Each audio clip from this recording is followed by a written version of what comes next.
Olá pessoal, tudo bem? Como vocês estão? Espero que estejam todos bem aí. Nós estamos aqui para mais um programa, um bate-papo, conversando sobre Jesus, o que Jesus tem feito na vida das pessoas, tá certo? Antes desse bate-papo, nós temos um recadinho bem especial, confere aí. Santa Ótica está com uma nova loja e continua oferecendo a qualidade e o atendimento que você já conhece. Visite o novo espaço para descobrir uma seleção especial de óculos, joias e relógios. Tudo pensando para atender às suas necessidades com excelência e precisão. Esperamos por você para conhecer nossas novidades e aproveitar as ofertas exclusivas. A segunda loja fica na Avenida dos Tarumãs, 1056. E não esqueça de seguir a Santa Ótica no Instagram, Santa Ótica Sinop. Muito bem, então siga a Santa Ótica no Instagram, nosso apoio e agradecimentos aí também a Bia e toda a equipe lá da Santa Ótica, que agora tem 2 lojas, tá certo?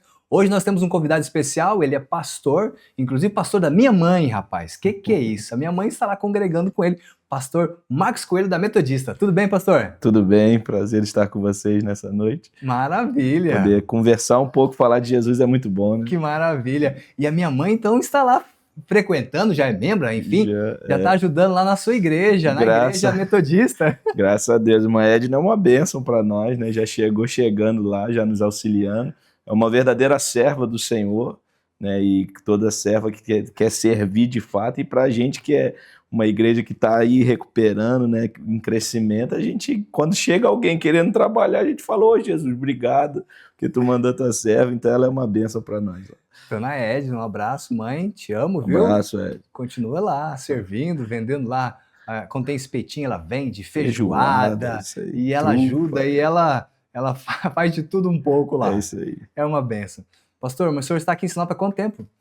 Cheguei em 2019, né, então vai para o meu 6º ano, esse 2024 é o 6º ano, completo 6 anos exatamente, se eu não me engano, dia 1º de fevereiro de 2025. E veio para pastorear a Metodista? Para pastorear. Eu vim transferido, né, a nossa igreja é uma igreja itinerante, né, então de vez em quando nós temos trocas de pastores, né, a cada 2 anos nós temos o concílio regional, né, e aí no concílio de 2018, né, final de dezembro de 2018, eu fui nomeado para cá, para Sinop, e assumi em 2019, e aqui estamos, né, e pretendemos ficar mais tempo, se Deus assim permitir, né, e os nossos bispos, né, desejarem também, né, mas a gente tem orado por isso, tem trabalhado para esse médio e longo prazo, né. Aqui em Sinop, se eu não me engano, nós temos, talvez tenha até mais, mas se eu não me engano, temos 2 metodistas que eu conheço. Correto. Uma ali na Avenida dos Engás, correto, que é a Metodista do Brasil, alguma coisa assim, se eu não me engano. Sim.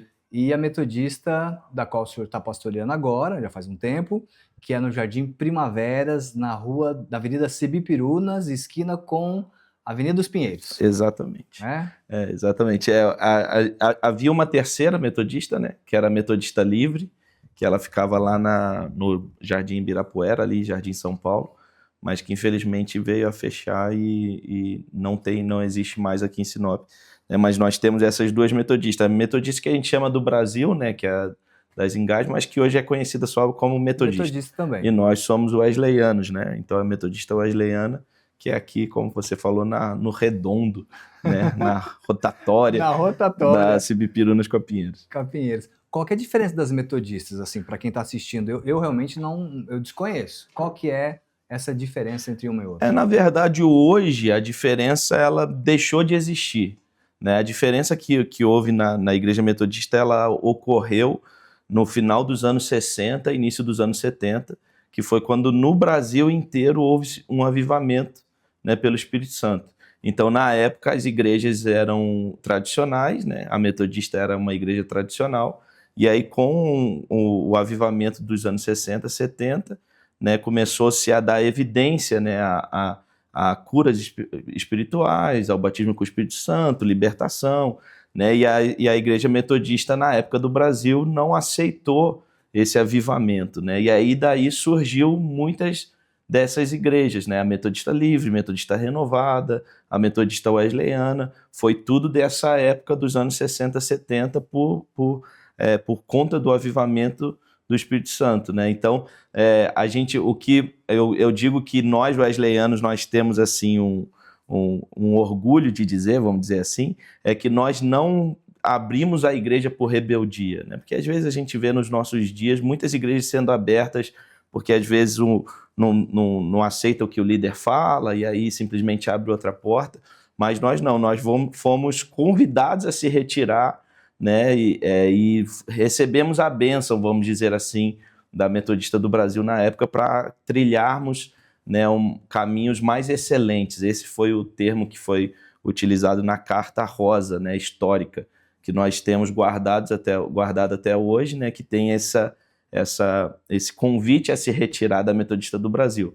Só que isso, com o passar do tempo, foi caindo por terra, porque a Igreja Metodista do Brasil ela também começou a viver esse avivamento, né, e até depois de um determinado tempo, nos nossos concílios gerais, houve esse pedido de perdão mútuo, tanto da Igreja Metodista do Brasil para nós, quanto da gente para com eles, né, para se houvesse qualquer resquício, né, e hoje nós somos irmãos, vamos dizer assim, só que por conta da administração, né, toda a questão institucional que se criou, né, aí não tem mais como haver essa união novamente, mas hoje não tem praticamente divergência nenhuma, diferença nenhuma, até porque teologicamente é igual, né, a mesma raiz, né, e aí a questão histórica também, então essa questão do Espírito Santo acabou sendo mais o causador, vamos dizer assim, mas que hoje, né, já caiu por terra essa diferença. Aí, inclusive, nas grandes cidades nós temos um movimento que se chama Fraternidade Wesleyana,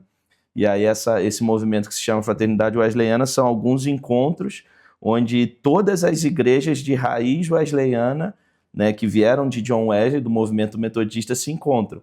Então, por exemplo, você tem a Igreja Metodista, que é a do Brasil, você tem a Metodista Livre, Metodista Renovada, Metodista Wesleyana, você tem a Exército de Salvação, você tem o Brasil para Cristo, você tem a Holiness, você tem a Nazareno, né? Então, todas essas igrejas, esses pastores, 2, 3 eventos no ano fazem um evento conjunto que se chama Fraternidade Wesleyana, né? E tem esse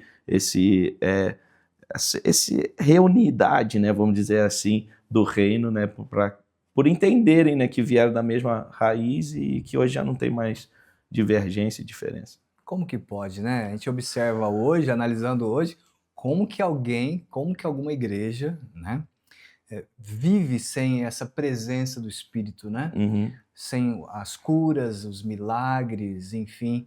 E esse foi o causador de na época, obviamente, ruptura, né? Sim. Dessa abertura de uma nova possibilidade de ter uma igreja que fluía, ou no caso que flui ainda, nos dons, né? Eu não acredito que hoje acontece isso ainda, pastor. O senhor que tem o senhor está militando já faz tempo aí Sim. dentro da igreja. Existem algumas igrejas ainda um pouco mais fechadas ainda por essa questão do batismo com o Espírito Sim, Santo, sim. o mover do Espírito ainda? Até hoje ainda existem as igrejas que a gente chama tradicionais, né? Mais tradicionais mesmo, né? Então você tem algumas igrejas que ainda são bem fechadas a isso, né? Que até a questão de não poder nem bater palma, por exemplo, de ainda ser aquele órgãozão, né, sem instrumentos de percussão. Então você ainda tem igrejas assim que não deixa de ser o evangelho e não deixam de atingir, né, o público que realmente gosta daquele jeito, né, de adorar e tal. Mas assim, eu acredito que até a igreja tradicional ela tem o Espírito Santo trabalhando ali, mas de uma forma não tão espalhafatosa, vamos dizer assim, né? Não tão espontânea. Não tão espontânea, exatamente. E ao mesmo tempo eu acho que você também tem um outro extremo, né, para o lado das igrejas pentecostais e neopentecostais também muito perigoso. Eu acho que, eu sempre costumo dizer que o problema são os extremos. Eu gosto muito do equilíbrio, né? E então o extremo daquela igreja que só tem letra, mas não tem, né, o espírito, e aquela igreja que só tem espírito, mas não tem letra, é perigoso, né? Então a gente vê até em muitas igrejas que eram pentecostais mesmo, que já entenderam a importância de também ter o estudo bíblico, de também ter a teologia, e estão caminhando para encontrar esse equilíbrio.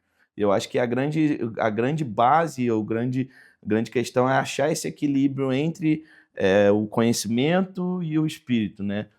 Tem o texto, o próprio Jesus diz, né? Errais por não conhecer as escrituras, nem o poder. Né? Então, são duas vertentes que o cristão ele precisa conhecer para não errar. Se você só tiver a escritura, mas não conhecer o poder, você pode errar.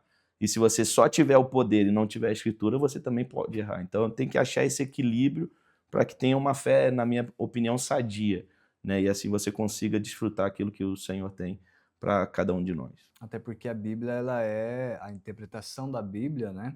Ela tem que ter realmente o estudo, né? Exato. Não é uma leitura simples, por isso que diz, né? A palavra, nós temos que realmente ler e meditar e constantemente nisso e buscar até revelações do Senhor, porque por nós mesmos, assim, lendo só uma passagem, um texto, fica muito aquém da interpretação do que aquele texto está querendo transmitir, pela vivência da época, o que comiam, o que vestiam, como andavam. Sim. É muito complexo, não é muito simples a Bíblia. Até por isso nós temos estudos, né? Vários estudos, e a gente conversa de vez em quando com algumas pessoas e diz assim, ó, não adianta você só tentar se alimentar de um culto de domingo à noite. Obviamente. A Bíblia ela é muito mais profunda do que um culto. Não que você não deve cultuar, pelo amor de Deus, querido. Vá cultuar na sua igreja. Mas não, essa é a questão que o senhor falou. Existe o alimento ali, né? Existe a palavra que nos alimenta e nos dá direção, enfim, e existe o Espírito, né? Que vai mover na igreja, e esse equilíbrio realmente ele é interessante ter esse equilíbrio na igreja. Né? Até puxando um pouco a sardinha para nossa história, né? Até John Wesley a teologia, né, e tudo que se criava na vivência da igreja tinha 3 bases, né, que era a razão, as escrituras, né, e a tradição. Né? Até John Wesley essa era, vamos dizer assim, a trinca que sustentava a fé. Né? Em primeiro lugar, obviamente, as escrituras, né, depois vinha a tradição e a utilização da razão. E John Wesley ele levanta uma quarta bandeira, né, até por conta da vivência que ele teve com o Espírito Santo, que é a bandeira da experiência. E aí ele então cria o que a gente chama de quadrilátero wesleyano, que é justamente entendendo esses 4 pontos, né, que é necessário para que você tenha uma vida cristã saudável e consiga realmente entender tudo aquilo que Deus tem para você, que é as escrituras, a tradição, a razão e a experiência. Então, obviamente que, como eu falei, não são 4 colunas, mas elas não têm a mesma pé de igualdade, né? Obviamente, as escrituras sempre vai ser mais importante, ela vai sempre ser a nossa regra de fé e prática. Sim. Só que tem muita coisa que se criou, né, e se entendeu que é importante pela tradição. E a gente não pode rejeitar isso. Né? Tem muita coisa que a gente aprendeu a fazer pela experiência dos nossos pais, pela experiência dos nossos avós, e isso é muito importante. Né, como, por exemplo, ir ao templo cultuar, como, por exemplo, né, estar em comunhão, os pequenos grupos hoje, que é uma grande fonte, né, de prática da igreja. A gente sabe que é bíblico, mas também foi ensinado pela tradição e a gente vive isso hoje. E, ao mesmo tempo, você precisa utilizar da razão para entender tudo isso, para compreender tudo isso. Né, mas você, ficando só nos 3, você tem uma teologia muito fria, vamos dizer assim, e a experiência vai trazer, né, esse ardor e essa vivência para você entender aquilo que Deus tem para a sua vida. E, obviamente, mas como eu falei, isso debaixo dos outros 3. E é isso que John Wesley coloca. Né? A experiência ela não pode ser o precursor da tua fé. Até porque a gente vê que muitas das heresias que nós temos hoje em dia, né, em muitas das igrejas que nós chamamos de seitas hoje, são por experiências individuais que alguns tiveram e falam, não, isso aqui é mais importante. Eu recebi um anjo, eu vi, tive uma visão, e aí John Wesley fala, não, mas está de acordo com a Bíblia? Está de acordo com... Se tiver, não, tranquilo. Agora, se confrontar, não, então vamos ficar com a Bíblia, entendeu? Vamos ficar com as Escrituras. Então, eu acho que isso é muito importante porque, né, eu costumo dizer que nós estamos na era do conhecimento. Né? Hoje, os pesquisadores falam isso, que hoje uma criança de 5 anos sabe mais do que os imperadores, né, dos séculos anteriores. Mas é um conhecimento que, se ficar só no conhecimento, é vazio. O que de fato vai mudar é se você traz isso para a tua prática, para a tua vivência. E eu acho que é justamente isso que John Wesley quis trazer e que a gente que já tem mais essa vivência com o Espírito Santo, né, e permite o Espírito Santo trabalhar em nós, entendeu que a experiência também vai nos trazer, né, alguns pontos que vai fechar ali, parece o quebra-cabeça da vida cristã, né? E aí até o que a gente estava conversando em off aqui, né? Você não tem como explicar. vivendo, experimentando, né? É. Aí às vezes as pessoas perguntam, não, me mostra, me comprova que Deus existe, né? Cara, não tem como, mas eu sei que ele existe, porque eu experimentei na minha vida, eu vivenciei isso. Então quem experimenta acaba, né, tendo essa certeza e essa convicção de que de fato Deus existe e tem tudo isso para nos conceder, né? Vamos dar uma marcha ré nessa conversa, nesse assunto, como diz o outro. Vamos olhar no Bora? retrovisor. Quando que o pastor, hoje pastor, mas se encontrou com Jesus? Quantos anos tinha? Onde foi? Sim, eu nasci num berço evangélico, né? Eu costumo dizer que eu tive esse prazer e esse privilégio, né? Poucas pessoas tiveram esse privilégio, Metodista né? lá? Do É, Wesleyano, eu sou Wesleyano. wesleyano de berço. O meu primeiro teatro na igreja, curiosidade aí para você, meu primeiro teatro na igreja foi com 1 mês, que eu fui o Menino Jesus na peça de Natal, porque eu Olha só. nasci em novembro, então em dezembro, com um pouquinho mais de 1 mês, né, 1 mês e 20 dias, eu fui o Menino Jesus. Então, né, desde de 1 mês eu Já estava atuando na já igreja. estou servindo na igreja wesleyana, Eita né? glória. Então, mas a minha avó, ela é uma das fundadoras da igreja wesleyana, Olha né? só. Então ela era membro da Igreja Metodista Livre e ela foi um desses membros que acompanharam esses pastores, né, na ruptura Essa que transição. teve, na transição que teve. Então a minha avó é uma das fundadoras e aí o meu pai era ali criança na época, né? Então ele também veio junto, né? Então pode se considerar também um fundador. Então quando eu nasci, eu já nasci na igreja wesleyana, já fazia parte da igreja wesleyana. Então assim, você vai vivendo, né? E tem essa realidade. Obviamente teve um momento é, base da fé, né? Que você de fato confessa Jesus como Senhor, e isso foi muito novo, eu devia ter por volta de 10 anos, 10, 11 anos, quando eu tive essa convicção, não, é isso que eu quero, e aí falei com meu pai, não, eu quero me batizar, e aí o meu pai, mas você é muito novo ainda, eu falei, mas eu já sei tudo, e aí fiz as aulas, explicava para ele, né, e mostrei realmente que eu queria aquilo, né, e até fui batizado com o Espírito Santo nessa época também, foi no ano 2000, né, então eu tinha ali por volta de 10 anos quando eu fui batizado com o Espírito Santo, né, em casa, ajoelhado, Olha só. orando, né, fazendo um momento de intercessão por um tio meu que estava passando por uma situação difícil, e meus 2 irmãos, estávamos lá ajoelhados, orando, e ali fui encontrado com o Espírito Santo. Então, assim, desde muito novo eu tenho essa vivência cristã, então eu posso dizer que eu já sou evangélico aí desde do meu primeiro mês de vida Que aí. maravilha. E que região que era essa que vocês conviviam e que você teve essa experiência com Jesus, e o batismo com o Espírito Santo, e o batismo É. nas águas? Então, eu digo que eu sou bem rodado, vamos dizer assim, bem viajado, né? Porque meu pai também era pastor, né, wesleyano. Então, meu pai ele foi para o pastoreio de fato quando eu tinha 7 anos, né? Com 3 anos ele já se entregou, né, ao ministério, porque ele foi fazer mestrado nos Estados Unidos, né? Então, com 3 anos eu saí da minha cidade natal. Eu morava em Petrópolis, né, no Rio de Janeiro, sou natural de lá. E aí, com 3 anos, nós fomos para os Estados Unidos para o meu pai fazer mestrado. Olha só. E aí nós voltamos com 6 anos, né? Eu voltei quando tinha 6 anos, e aí ele ficou mais 6 meses em Petrópolis, e depois, com 7 anos, ele ingressou no ministério pastoral mesmo na Wesleyana. Aí nós ficamos 2 anos em Assis, interior de São Paulo, e depois nos mudamos para Santa Maria, no Rio Grande do Sul.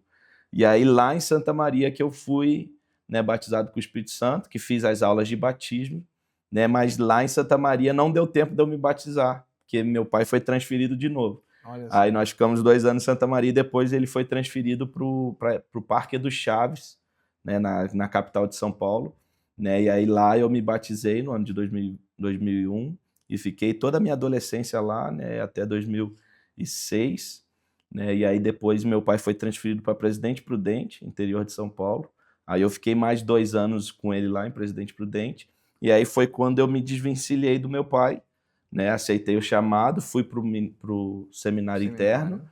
né? Lá em Guarulhos, em São Paulo. E aí vivi 4 anos no internato, né? Do seminário em Guarulhos. Depois vivi mais 6 anos em São Paulo, capital. E agora vim para Sinop e estou aqui há 6 anos. Antes desse Então, pastoreio aqui em Sinop, que o senhor está à frente da igreja, O senhor liderou jovens, liderou igreja, algum movimento? Como foi essa experiência antes de estar pastoreando aqui em Sinop? Isso, desde a da adolescência eu já era líder, né, eu fui líder de adolescência no ministério do meu pai, né, tanto em Ed Chaves quanto em Presidente Prudente eu já era líder de adolescentes. Em Presidente Prudente eu transicionei, então tive um ano de liderança de jovens lá em Presidente Prudente e fui para o seminário. E aí no seminário, como eu fui para o seminário interno, ó, a gente ficava de segunda a sexta no seminário e no fim de semana a gente fazia estágio Servir as nas igrejas lá de São Paulo, né? Então eu fiquei 3 anos na igreja de Hermelino Matarazzo, né? O meu primeiro, meu terceiro, meu quarto ano, e o meu segundo ano eu fiquei na igreja de Mauá, né? Então ali naquelas igrejas a gente fazia de tudo já. Tudo metodista ou não? Tudo wesleyano, Tudo tudo wesleyano. wesleyano. A gente já fazia de tudo, já pastoreava os jovens, os adolescentes, já começava a dar aula para a escola dominical, já se desenvolvia de fato, né? Então foram 4 anos assim, meio que já de pastoreio na prática, mas junto com um pastor, né, titular ali te orientando. Auxiliando ali. Exato. E aí depois que a gente se forma no seminário, você tem o tempo de aspirantado dentro da Wesleyana, que é como se fosse ainda o teste, né, vamos dizer assim, para ver se você é apto realmente ou não. E aí esse tempo de aspirantado pode ir de 1 a 6 anos, né, caso depois de 6 anos não viu que não deu, você é descontinuado, né, e dependendo de como você for no aspirantado, você é consagrado. Aí eu fiquei 2 anos de aspirante também na igreja de Hermelino Matarazzo, né, ali como pastor já ajudante, né, e já fazia de tudo, né, o pastor já me dava muita liberdade, né, e fiquei como 2 anos de pastor ajudante em Hermelino, e depois aí quando fui consagrado mesmo, em 2014, aí foi quando eu assumi a minha primeira igreja, aí eu assumi a igreja do Tatuapé, lá em São Paulo, na igreja Metodista Wesleyana do Tatuapé, fiquei 4 anos pastoreando lá, e aí aceitei o desafio de vir para Sinop. E aí viemos. E como foi essa experiência lá como pastor? O que você presenciou, viveu lá? Porque, assim, há 4 anos atrás, a realidade da igreja era outra. Há 10 anos atrás, a realidade da igreja era outra. Né? Há 20 anos atrás, a realidade da igreja era outra. Com certeza. O que a gente conta hoje e conversa hoje? Que ir para a igreja hoje, ter o título de sou crente da igreja A, ou B ou C, tá mais fácil. E é o que dizem.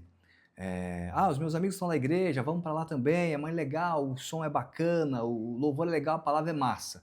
É tudo legal. Antigamente existia um certo preconceito de ser crente. Nem todo mundo queria, ou nem todo mundo tinha esse desejo. E as influências dos amigos eram poucas, existia, mas não existia tanto. Como que era a realidade lá na sua época, na sua igreja, você como pastor, líder, enfim, tinha essa dificuldade, as pessoas estavam muito sedentas nessa realidade, talvez, ou não estavam tão sedentas pelo Evangelho, pelo Cristo lá? Assim, pastorear São Paulo é um desafio muito grande, porque assim, o paulistano ele não tem tempo.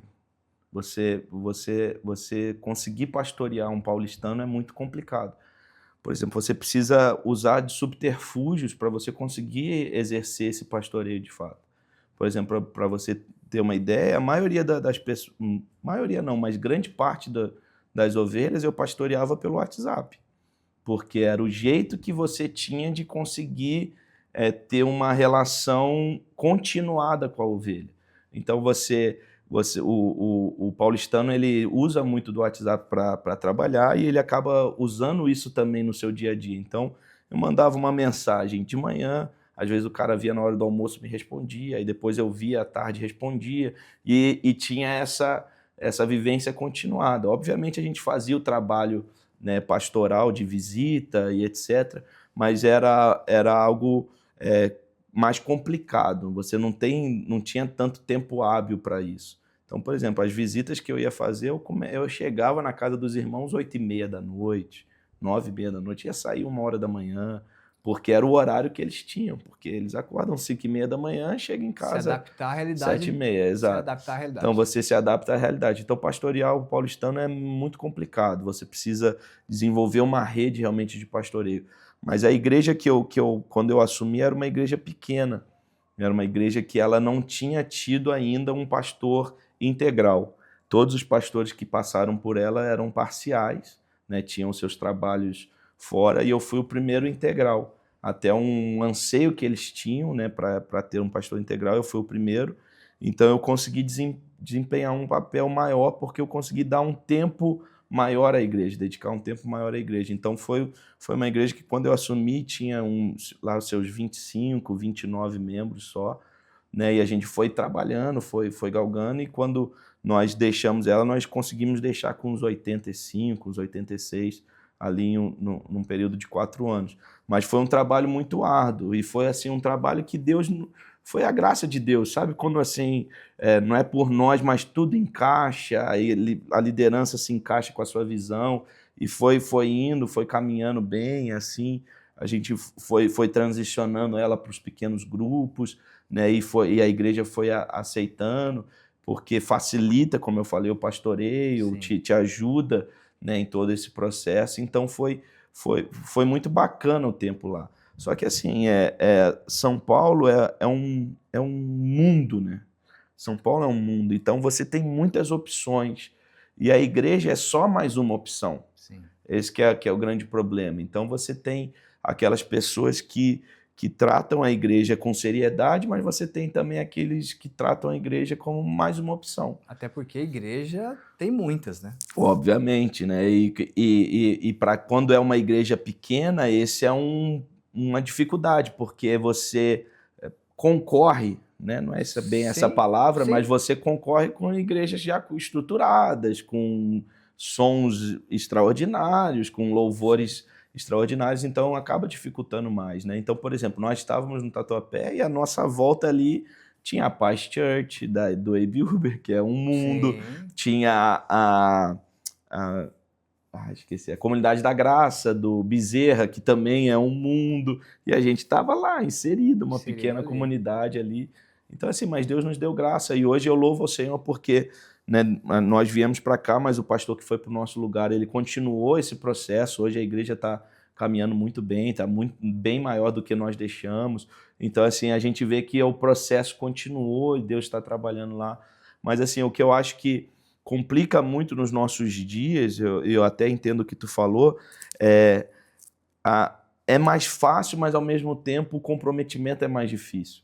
Eu acho que antigamente, quando você tinha esse estigma de se tornar um cristão e saber que ao se tornar um cristão você perderia muito do que você tinha, eu acho que trazia uma responsabilidade tão grande nas pessoas que, quando elas de fato faziam, elas faziam com toda a sua mente, com todo o seu coração e com toda a sua vivência.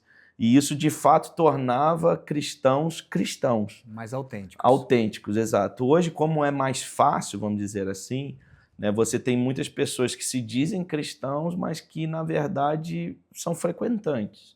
Né, não tiveram de fato uma experiência genuína com Jesus. Exato. São ali, eu costumo dizer que são os espectadores. Né? Eles vão, eles assistem o culto, eles ouvem a palavra, mas não tem ainda essa vivência de fato cristã, de entender o convite de Cristo, do negar-se a si mesmo, tomar sua cruz, seguir, de doar sua vida para servir a comunidade, para participar de algum ministério. Não, eles vão, entram na igreja, se alimentam, viram as costas e saem. Isso eu acho que é meio preocupante, isso, porque o nosso objetivo como igreja é levar a Cristo às pessoas. Correto. E que essas pessoas encontram Jesus e têm uma mudança de vida. Ou seja, creem no Senhor para serem salvas, ter o Senhor como Senhor e Salvador. Correto. Salvador, mas também Senhor. Senhor, exato. Porque não é só o Salvador. Né? Me salvou, me livrou do inferno. Tá, mas ele também é Senhor, você vai ter que servir ele agora. Então as pessoas talvez querem só metade. Eu quero só ser salvo, mas o resto eu não quero. Ou às vezes não entenderam ainda essa questão. Você acha que está meio perigoso? É perigoso porque a realidade nos mostra isso. Por exemplo, quando a gente para pensar, Fernando, que nós, no Brasil, somos hoje mais de 40%, e segundo alguns pesquisadores, nós já alcançamos metade da população. Eu confesso que não sei quais são os últimos dados, mas a gente deve estar aí nos 40% para mais. A pergunta é, por que o nosso Brasil ainda é assim? Então, isso vai nos mostrar que, na verdade, é um evangelho. Não, eu não gosto de usar o termo evangelho, mas que esses que frequentam a igreja ainda não entenderam de fato o que é ser, né, evangélico, porque o evangelho por si só ele já muda, né, ele já transforma. Então, eu acho que esse é o complicador. Assim, o fato é que, se tu me perguntar, pastor, o senhor gostaria de ter muitos espectadores e muita gente dentro da sua igreja? Obviamente, porque eu creio no poder da palavra. E eu creio que, mesmo ele sendo um espectador, se ele está lá dentro ouvindo a palavra, uma hora a palavra vai frutificar na vida dele, e no dia que ele, de fato, abrir o coração, Sim, a própria Bíblia diz que uma vez lançada, ela cumpre o seu propósito. sim. E ela vai encontrar um coração, uma terra boa, preparada, e quando a semente cair ali, pronto. Agora, a grande questão é que às vezes a terra não está preparada, né? E às vezes a pessoa está ali, mas ela ainda não se abriu verdadeiramente, ela ainda não entendeu que o evangelho é penoso, é pesado. Eu gosto muito do texto bíblico quando os discípulos chegam para Jesus e falam: Jesus, teu discurso está pesado demais. E aí Jesus meio que vira para os discípulos e fala: mas e vocês, querem ir também?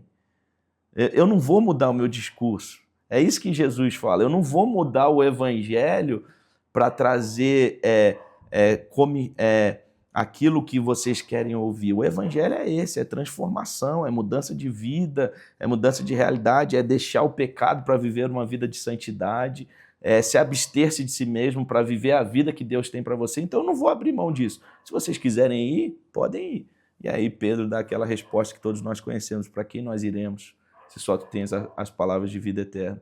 Então, assim, eu acho que falta muito isso, mas eu acho que, e agora puxando para o meu lado, eu acho que um problema também está em nós pastores, porque muitas vezes, né, a minha classe, enquanto pastores, não prega o que precisa ser pregado, mas prega o que as pessoas querem ouvir, né, ou prega o que, né, vai satisfazer as pessoas, às vezes, por um medo de perder alguém, de ser duro demais, ou às vezes, né, falar contra o divórcio e saber que às vezes tem alguém ali na igreja que já passou por aquilo, ou às vezes não querer falar contra, né, o homossexualismo, porque às vezes na igreja tem alguém, e às vezes a gente vai cedendo, né, e se conformando com o mundo, e aí como Paulo diz, né, não vos conformeis, né, e às vezes a gente vai se conformando com o mundo. Então, assim, eu acho que hoje é mais fácil ser cristão conforme nós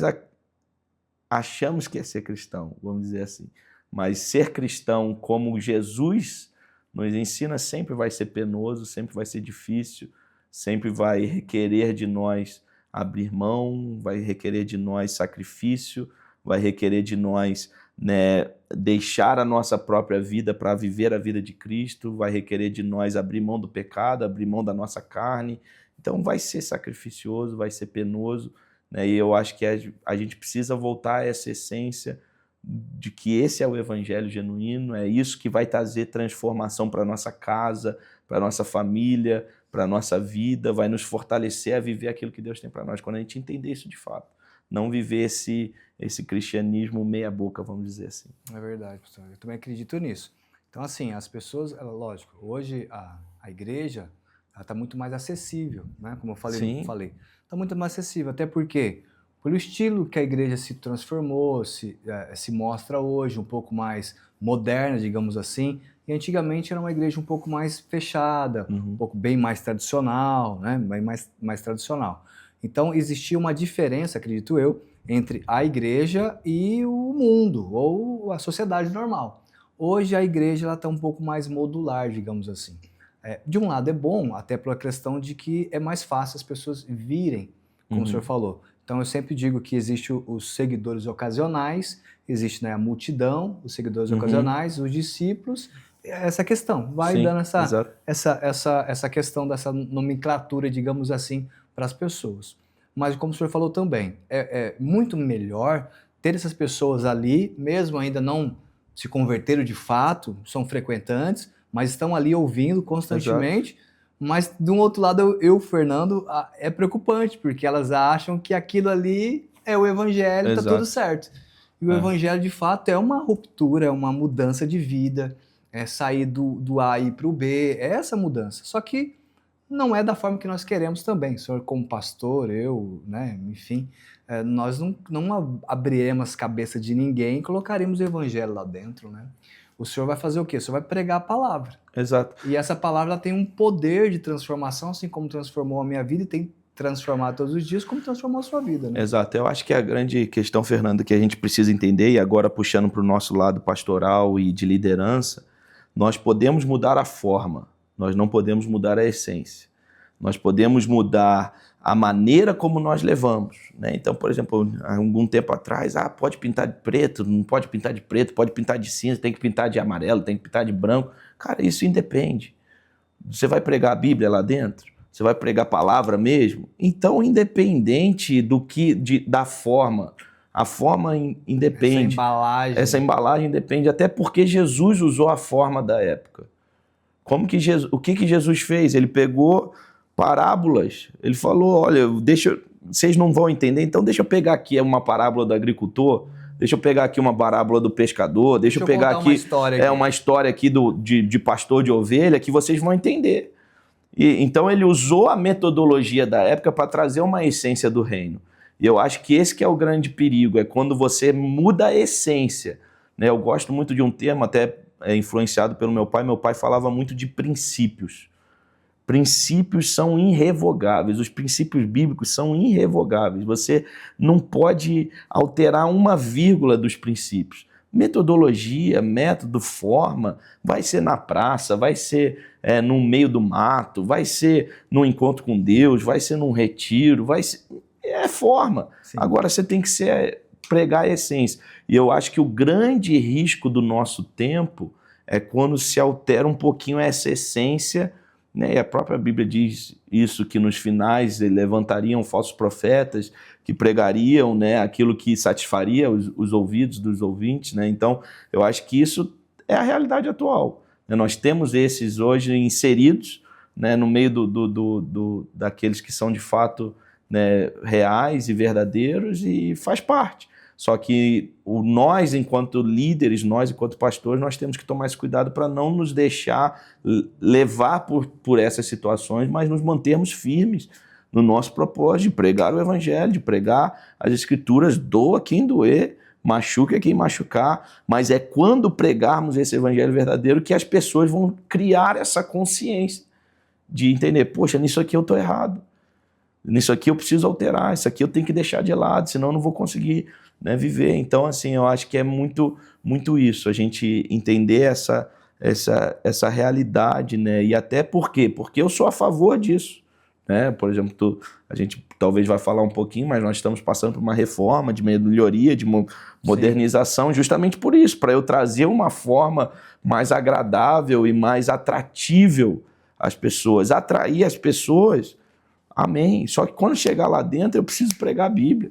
Eu preciso cantar músicas cristocêntricas. Eu preciso ter uma palavra que vá de encontro ao coração e confrontativa, né, exortativa. Né? Eu vou consolar? Obviamente, eu vou, né, mas eu não posso só acariciar o ego, eu não posso só ser uma pregação de autoajuda, uma pregação de prosperidade simplesmente, né, vazia do evangelho, né, e vazia daquilo que é os princípios bíblicos. Eu preciso pregar a Bíblia. Até porque tem que existir a mudança, né? Exato, né? E é essa mudança que vai fazer a diferença. Então, voltando lá porque eu falei do Brasil, se nós de fato tivéssemos 40% do brasileiro cristão verdadeiro, eu tenho certeza absoluta que o nosso país não estaria como está. Se ele está como está, é porque nos mostra que, e desculpa a expressão, mas é uma visão minha, mas me mostra que esse número é mentiroso.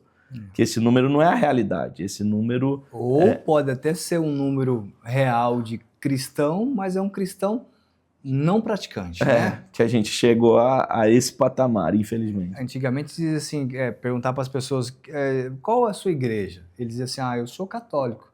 Você é católico? Você frequenta a missa e tal? Eu falei, não, faz uns 3 anos que eu não vou na missa. Mas como que é? Não, eu sou um católico não praticante. Uhum. Dizia-se muito isso, ainda Sim. dizem ainda isso. A pessoa, para não dizer que ela não tem uma igreja que ela vai, ela fala que ela é católica. Mas você vai, não, não, não. Eu sou não praticante. E hoje existe o cristão não praticante também. Sim, É ele que infelizmente, não né? ora, não lê, não jejua, não tem esse movimento, né, de interceder, de orar pela cidade, de orar pela nação. Como o senhor falou, 40 milhões, é isso o número? 40 É milhões? 40%. Nós estamos em 40%. 200 milhões, então É, vai é, ser um- uns é, 80 é milhões. um número muito É alto. considerável. Então imagine todo mundo, toda essa porcentagem clamando, orando, jejuando, lutando. Mas de fato, se você pegar na igreja quantas pessoas lêem a Bíblia, quantas pessoas oram, Sim, quantas pessoas jejuam, a porcentagem de uma igreja de 100 pessoas nessa igreja, quantas pessoas estão fazendo essas práticas? Mínima, é exato. mínimo. Então talvez até o número possa ser correto. Só que são pessoas que Não acho que tem não essa vivência. acreditam no poder que há na oração, na Uhum. palavra, da Ou declaração, desconhecem. ou desconhecem. Ou desconhecem. E desconhecem não por não terem conhecimento. Desconhecem por não terem experiência. Não Por foram não terem a ensinadas, prática, não talvez, terem essa. ou talvez aquele evangelho mais raso que foram ministradas em algum lugar, enfim. E, por exemplo, até a oração, o jejum e a leitura bíblica, muitos consideram como exercícios espirituais. Da mesma forma que você tem um exercício físico numa academia e que você vai praticando aquilo e aquilo se torna uma rotina na tua vida, né, são os exercícios espirituais. Então a oração ela precisa ser praticada para se tornar um hábito, se tornar algo que você consiga fazer. Eu costumo dizer que no início tudo é penoso. Né? Orar vai ser difícil, ler a Bíblia vai ser difícil. Por quê? Porque é uma luta do teu espírito contra a tua carne. Jejuar, então, vai ser mais difícil ainda. Porque não é uma Então, leitura normal, né? Não é um momento normal, é um momento exato. espiritual. Não é? E aí, às vezes, as pessoas falam, mas às vezes eu leio tanto livro e é tão simples, mas quando eu vou ler a Bíblia eu não consigo. Obviamente, porque você está não é só um mundo natural, tá ali o mundo espiritual, é uma luta entre a tua carne, o teu sangue com o espírito. Então vai ser mais penoso. Só que quando você vai praticando isso, vai fazendo esse exercício espiritual, isso vai crescendo e vai se tornando mais fácil. Musculatura, né? Espiritual, exato, né? Exato. Um pastor amigo meu diz assim, você cria uma musculatura espiritual. Pastor, então, o senhor veio para Sinop, né? Depois dessa trajetória, enfim, veio para Sinop e pegou a igreja aqui para cuidar, para amar os membros. Amém. E para também dar essa mudança ali na estrutura de prédio, enfim, como que está a igreja hoje ali, quantidade de membros, e essa estrutura que o senhor pegou ali para dar uma melhorada, digamos assim. Então, aí por exemplo, você vê essa realidade, Fernando, que eu te falei. Então, eu estava numa grande cidade, como São Paulo, em que eu pastoreava pelo WhatsApp, em que eu tinha essas visitas de 8h30, e chegando 8h30 da noite, saindo 1h da manhã, e aí eu saio dessa realidade e venho para uma cidade que relativamente é grande, para a realidade do Mato Grosso, mas para a realidade que eu estava, que era uma grande cidade ali de 20 milhões de pessoas, eu venho para uma cidade de 150 mil, 180 mil pessoas, cedeira, que é o extremo do paulistano, que a vida é 6 horas da manhã, já está todo mundo de pé, já está todo mundo fazendo tudo, que o almoço é 11 horas da manhã, que eu não sabia disso, né? Então, até nas primeiras visitas, né, que a gente fez, e os primeiros almoços que a gente foi convidado, aí eu falava com a minha esposa, amor, vamos chegar umas 11h30, né? Porque não vamos chegar meio-dia só para almoçar, vamos chegar umas 11h30, que a gente faz um meio de campo ainda, que vai conhecendo as pessoas para depois almoçar. Aí a gente chegava 11h30, já estava o pessoal lá esperando a gente meia hora para almoçar, com tudo na mesa, já a gente ficava... Então foi assim, uma mudança muito, muito drástica, assim. Até porque o mato-grossense ele é muito diferente, né? O sinopense ele é muito diferente do paulistano. E é um mix também. É um mix, né? Muito pela cultura do sul também, que é sulista aqui. Então, assim, eu saí dessa realidade, eu saí de uma realidade que eu tinha que ligar para conseguir visitar alguém, e eu venho para uma realidade que as pessoas esperam que eu chegue na casa delas sem avisar, né? Para tomar um café que, na minha concepção, era de meia hora para durar 3, 4 horas ali conversando. Então, no início, eu penei muito, assim, essa mudança cultural, para mim, foi bem difícil. até porque era uma igreja mais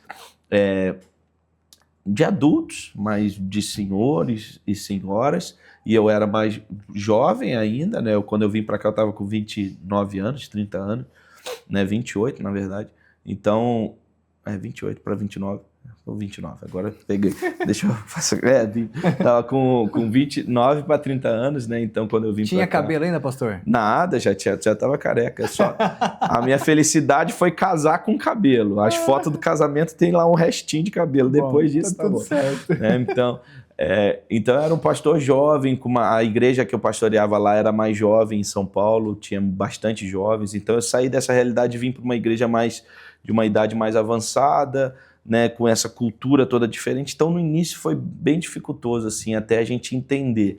Aí quando eu estava entendendo a igreja em 2019, final de 2019, quando eu falei, agora eu vou começar, já entendo, eles já me conhecem, eu já conheço eles, agora eu vou começar a pôr meu projeto, né, aquilo que Deus tinha colocado no meu coração. Na hora que eu pensei nisso, pandemia. E aí nós ficamos aí um ano e meio praticamente com a pandemia, e apesar de Sinop não ter vivido a pandemia, né, por eu ter uma igreja de muitos senhores e senhoras, a minha responsabilidade era protegê-los. Então Sim. não tinha como eu também voltar de qualquer forma e manter a igreja aberta de qualquer forma, se essa era a minha realidade, e a gente sabia que eles eram os mais prejudicados na época, né, que tinham mais risco, né? Então foi um período ali bem conturbado, né? E a gente ainda não tinha uma estrutura de live, não tinha uma estrutura de internet, não sabia, a igreja que não tinha muito isso, né? Nem tínhamos internet na igreja ainda, né? Não tinha prática. Pouca, né? Então foi um período bem penoso, assim. Então eu digo que os 3 primeiros anos ali foi mais uma adaptação, foi aí depois do 3º ano que a gente começou a conseguir implantar, né, aos poucos aquilo que a gente entendia que era o que traria resultados para a igreja.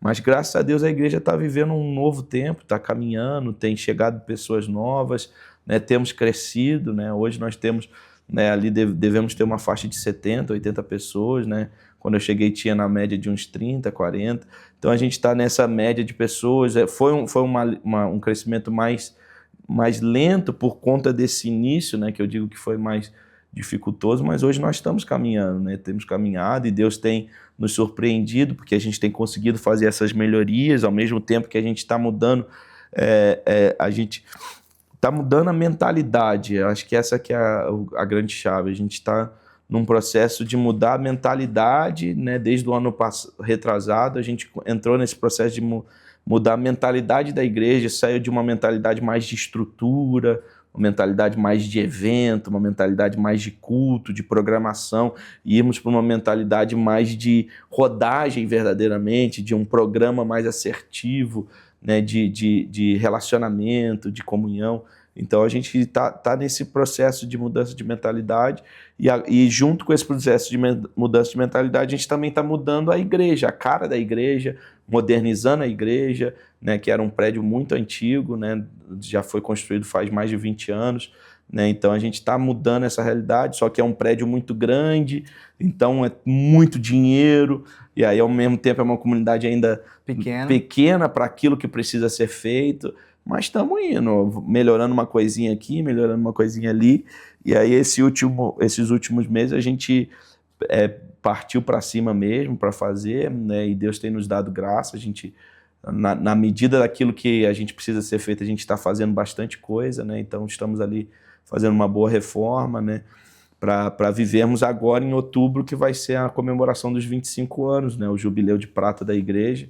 Aí Deus colocou no nosso coração de trazer todos os pastores que aqui pastorearam, né, para estarem pregando nesse jubileu, e até pelo entendimento que eu tive ali do jubileu, apesar de na Bíblia falar do jubileu de ouro, né, mas que era do 7 vezes 7, né, no 49 anos, e aí chegava o jubileu de ouro, e ali na Bíblia fala que tinha o perdão das dívidas, né, tinham um retratar, né, de tudo aquilo que tinha ficado para trás.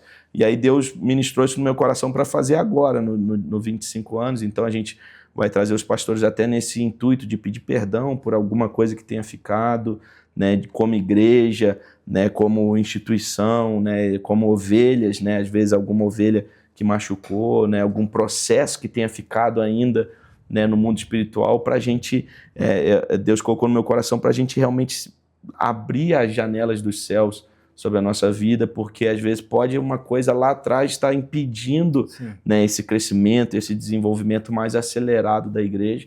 Então a gente crê que no próximo mês de outubro vai ser um mês assim especial, um romper, né?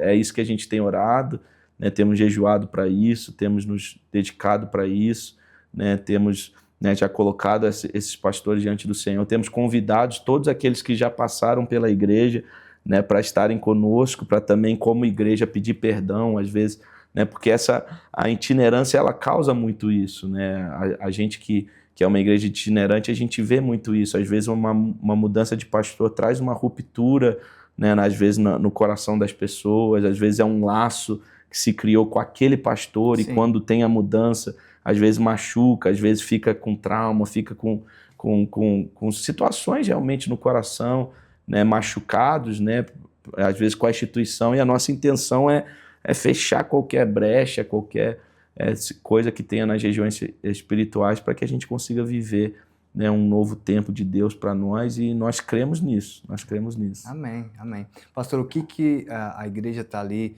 o senhor está reformando a igreja lá, o que está acontecendo lá? O que o senhor está reformando, melhorando, colocando de ampliação, até para quem está assistindo perceber isso, essa mudança, e também, às vezes, alguém quer ajudar, quer ofertar, né, sobre Amém. isso, né? Então, o que o senhor está mexendo lá na igreja, lá, a estrutura? Para você, a gente ainda não tinha ar-condicionado, então a gente ganhamos, né, as máquinas de ar-condicionado, então estamos preparando toda a igreja para isso, né? Então a gente arrancou todas as janelas antigas, porque elas tinham vazão de ar e também fazia com que a água entrava, né? Não vedavam mais, né?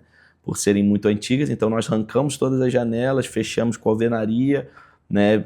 Estamos repintando a igreja inteira, tanto por dentro por fora, né? Nós só tínhamos o templo da igreja, então nós não tínhamos nenhuma salinha de apoio, nenhuma sala para depósito, para guardar as coisas. Então nós estamos fazendo 2 salas de apoio pequenas, mas que vão nos ajudar nesse primeiro momento. Então estamos fazendo salas de apoio, a instalação, a parte elétrica toda para conseguir instalar os ar-condicionado. Aí com isso o nosso padrão era antigo, aí teve que trocar padrão, teve que refazer a parte elétrica, né, nesse sentido, para conseguir. Aí precisou pedir para a Energisa trazer um ramal maior, porque o ramal era muito pequeno. Então o nosso relógio ainda estava no poste, aí solicitamos para trazer. Então aí passando por essa repintura total do prédio, né, tanto interno quanto externo.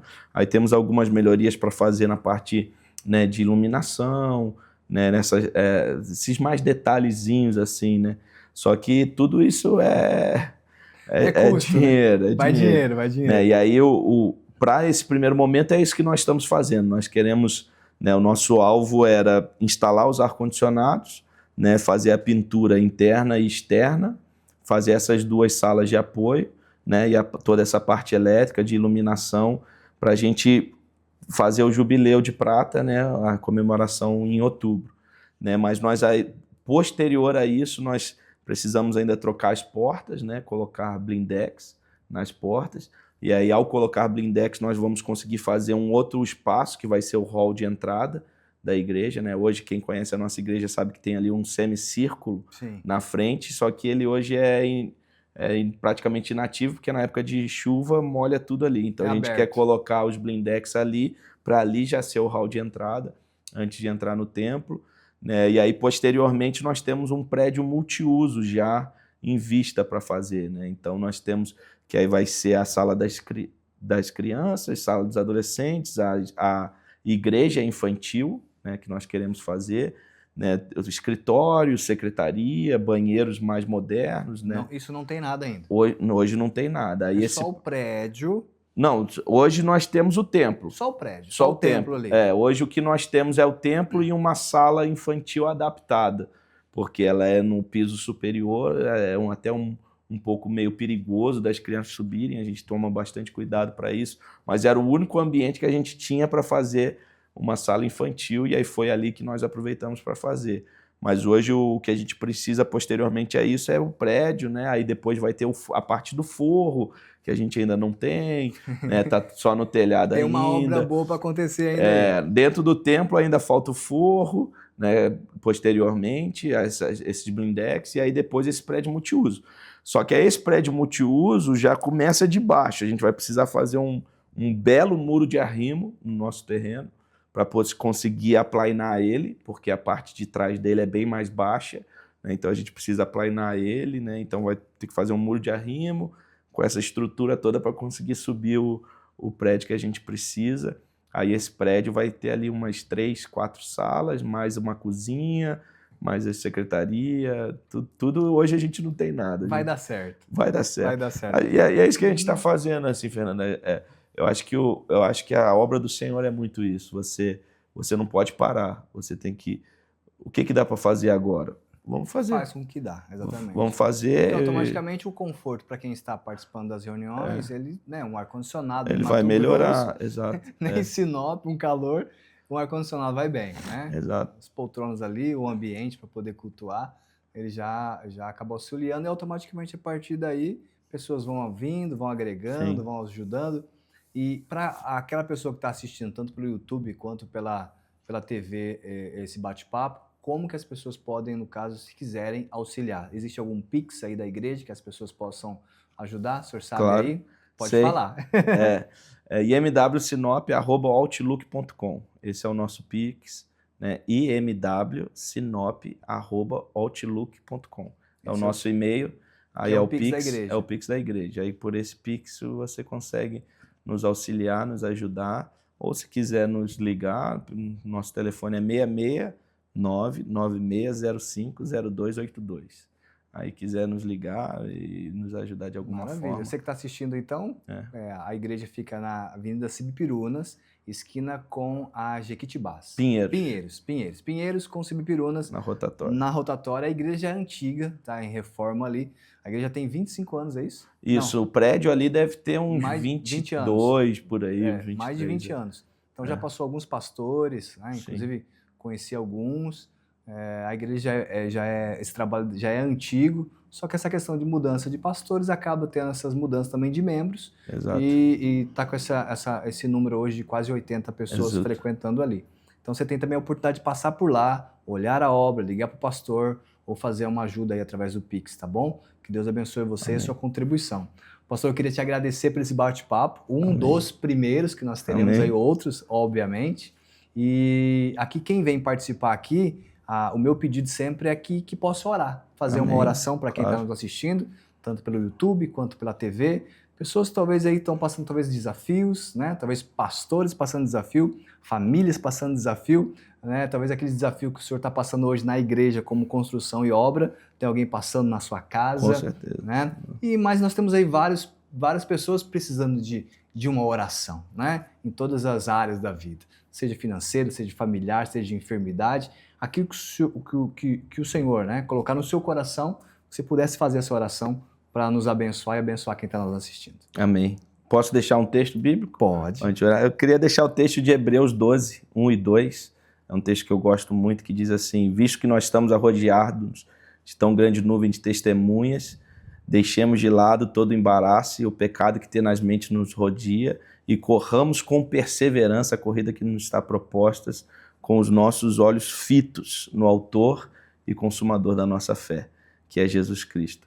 Então, esse é o conselho que eu dou para vocês, né? Por mais difícil que esteja toda a situação, deixe de lado o pecado, deixe de lado tudo aquilo que te atrapalha e mantenha os teus olhos fixos em Jesus. Olhe para as pessoas como exemplo, mas não tenha a sua fé firmada em homens, em mulheres, em indivíduos, mas tenha a sua fé firmada naquele que é o autor e consumador, Jesus Cristo, e ele vai te ajudar e você vai conseguir passar por qualquer situação adversa que você está passando em nome de Jesus. Amém? Vou orar por você então, em nome de Jesus. Senhor, eu quero te agradecer e te louvar, Senhor, por essa oportunidade que eu tive de estar aqui com o Fernando e conversando através, Senhor, do YouTube e dessa televisão com todos aqueles que estão nos assistindo. Obrigado por aqueles que aqui assistiram, ou aqueles que nos acompanharam. E a minha oração, Senhor, é que a tua graça, a tua misericórdia e o teu favor, Senhor, que vai além, ó Deus, daquilo que nós merecemos, vá ao encontro de cada um dos teus filhos, Senhor. Ó Deus, vai de encontro a cada pessoa, a cada família, a cada casa, a cada lar, a cada pastor, a cada igreja representada por essas pessoas, e que nós possamos, Senhor, viver a plenitude de tudo aquilo que o Senhor tem para nós. Que aqueles que necessitam cura, que aqueles que necessitam de libertação, que aqueles que necessitam, Senhor, de uma restituição, de uma restauração, ou até mesmo da salvação, que o teu Espírito Santo vá ao encontro de cada um deles neste momento. O teu Espírito Santo que convence do pecado, do juízo e da justiça, o teu Espírito Santo que consola, o teu Espírito Santo que transforma, ó Deus, a vida de todo aquele que abre o coração para Jesus, que ele possa ir ao encontro de cada um nesse momento e o Senhor possa transformar, Senhor, o luto em alegria, o choro, Senhor, ó Pai, em regozijo, Senhor, a dor, ó Pai, em cura, a enfermidade, Senhor, em saúde, ó Deus, o mal em bem, Senhor, que o Senhor possa transformar a realidade de todas essas pessoas e assim, Senhor, ó Deus, essas pessoas entendam e vivam a plenitude do que o Senhor tem para elas. Eu as abençoo, Senhor, e faço isso nessa noite, em nome de Jesus. Amém. Amém. Pastor, mais uma vez, obrigado. Obrigado, Fernando. Valeu pelo bate-papo aí, pelas experiências, pelo testemunho, enfim. Amém. E nós acreditamos e cremos aí numa igreja prevalecente em Sinop, Amém.